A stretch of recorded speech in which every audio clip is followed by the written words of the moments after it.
И завръщаме се от батко ти Кристиян. Леко си излизаме от гложене.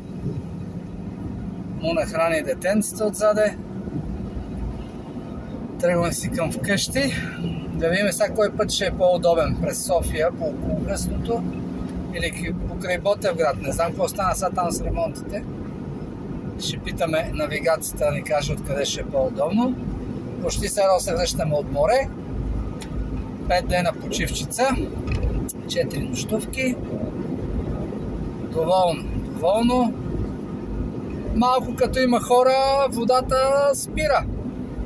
Дойдохме на течаща вода, че вкъщи си я носа, то всяка вечер спира водата. Всяка вечер. Петък, събота, неделя, понеделник. Явно нещо се претоварва, като дойдат за повече почивни дни. Курортистите, не как се казва, виладжиите и малко гости като нас си почват да точат водата и не може да насмогне по високото.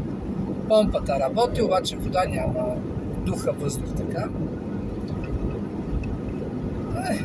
Доволно.